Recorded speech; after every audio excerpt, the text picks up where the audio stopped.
Branches of ecology. Ecology divided into two major branches, oikology and synecology by Kirchner and Schroeter in 1896. First is autecology, इसको हिंदी में हम स्वपारिस्थितिकी बोलते हैं.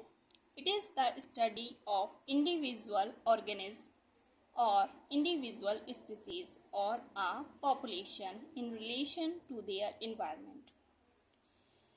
मतलब किसी एक प्राणी या किसी एक जाति के प्राणियों यानी पॉपुलेशंस के विकास क्रम पर वातावरण के प्रभाव का अध्ययन हम स्वपारिस्थितिकी में करते हैं. जैसे example, a tree in a forest, Azadirachta indica in forest. अब synecology, इसको हिंदी में हम समपारिस्थितिकी बोलते हैं. It is the study of group of organisms or many species or communities in relation to their environment. तो कम्युनिटी में हम इंडिविजुअल ऑर्गेनिज्म या इंडिविजुअल स्पीसीज़ की बात कर रहे थे. अब यहाँ हम मैनी स्पीसीज़ की या कम्युनिटीज़ की बात कर रहे हैं. एक कम्युनिटी में मैनी स्पीसीज़ होती हैं, many plant species, animal species. तो हम कई कम्युनिटी की या मैनी स्पीसीज़ की हम इसमें बात कर रहे हैं.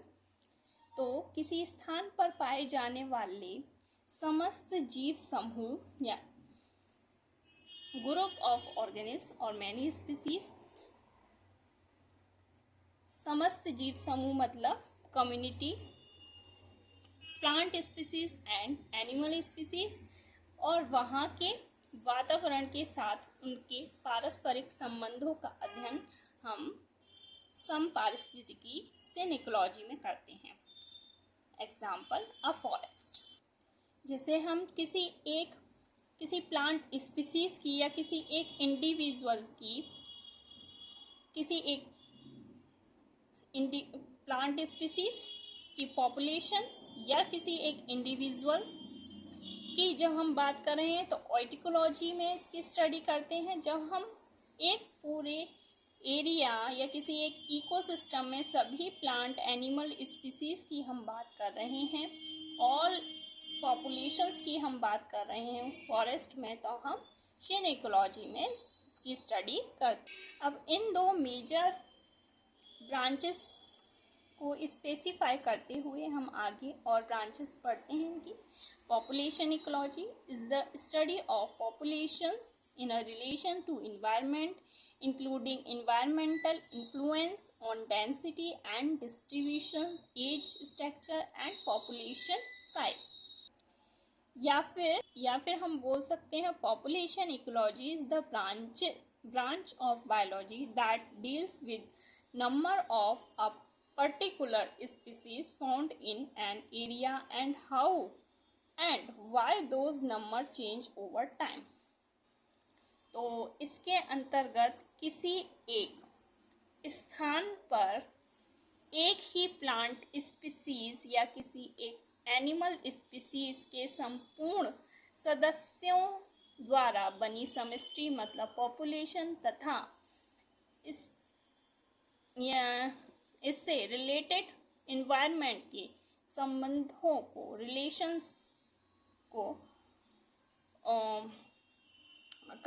रिलेशंस का अध्ययन हम पॉपुलेशन इकोलॉजी में करते हैं, जिसमें हम ये कैसे और इनका नंबर, इनकी पॉपुलेशन साइज कैसे चेंज होता है ड्यूरिंग टाइम, और उस पॉपुलेशन की डेंसिटी और डिस्ट्रीब्यूशंस पर इन्वायरमेंट के क्या प्रभाव हैं, उनका एज स्ट्रक्चर क्या है, किस एज के इंडिविजुअल्स ज़्यादा मिलते हैं उस एरिया में, पॉपुलेशन साइज़ क्या है, कितने उनके नंबर ऑफ इंडिविजुअल्स हैं, ज़्यादा पॉपुलेशन है या कम है, ये सब स्टडी हम पॉपुलेशन इकोलॉजी में करते हैं. अब habitat ecology, it deals with the study of different habitats of the biosphere It includes freshwater ecology, forest ecology, marine ecology and cropland ecology. इसमें हम किसी वास स्थान की प्रकृति यानी नेचर के आधार पर पारिस्थितिकी का अध्ययन करते हैं, जिसमें हम जैसे अलग अलग हैबिटेट में जो इकोलॉजी की स्टडी करते हैं। जैसे फ्रेश वाटर इकोलॉजी, तो यहाँ हम फ्रेश वाटर इकोसिस्टम की बात करेंगे, स्टडी करेंगे। Forest ecology, marine ecology, cropland ecology. अब community ecology, study of interaction among all population in a common environment. तो किसी जगह पर जो वहाँ के बायोटिक कंपोनेंट्स हैं, मतलब ऑल पॉपुलेशंस मतलब प्लांट स्पीसीज, उनके total number of individual, animal species उनके टोटल नंबर ऑफ इंडिविजुअल्स का उनका आपस में इंटरेक्शंस, इसकी स्टडी हम कम्युनिटी इकोलॉजी में करते हैं in a common environment. Ecosystem ecology, it deals with the analysis of ecosystem from structural and functional point of view, including the interrelationship of physical, abiotic and biological biotic component of environment। तो community ecology में जो हम बात कर रहे थे only biotic component की कर रहे थे। कम्युनिटी क्या है? एक बायोटिक कंपोनेंट है। तो इसमें हम ऑल लिविंग थिंग्स की बात कर रहे थे, ऑल पॉपुलेशंस की बात कर रहे थे। तो वहाँ की जो लिविंग थिंग्स हैं उन पर हम ओनली फोकस कर रहे थे। इकोसिस्टम में हम बायोटिक और एबायोटिक दोनों कंपोनेंट्स में फोकस करते हैं, जिसमें हम उस इकोसिस्टम में energy flow, cycling of minerals और फूड, वाटर, फूड चेन, इन सब की बात हम इकोसिस्टम इकोलॉजी में करते हैं।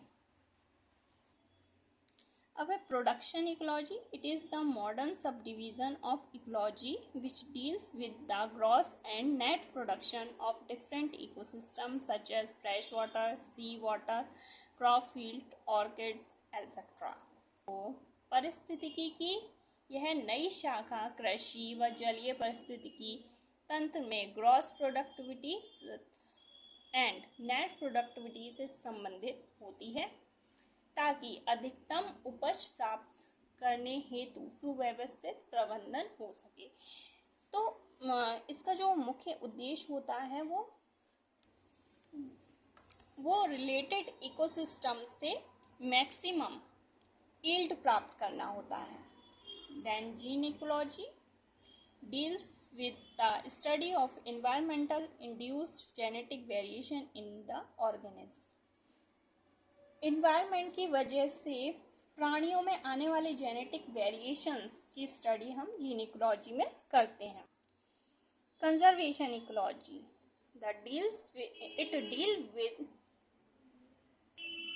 it deals with method of proper management of natural resources such as land, water, forest, sea, mines, etc. for the benefit of human beings। तो human benefits के लिए नेचुरल रिसोर्सेज जैसे land, water, forest, sea, mines etcetera के management और conservation की study हम conservation ecology में करते हैं। अब applied ecology deals with the study of the application of ecological principle for human welfare. तो इसमें भी ह्यूमन वेलफेयर के लिए हम एप्लीकेशन ऑफ इकोलॉजी प्रिंसिपल्स की स्टडी एप्लाइड इकोलॉजी में करते हैं।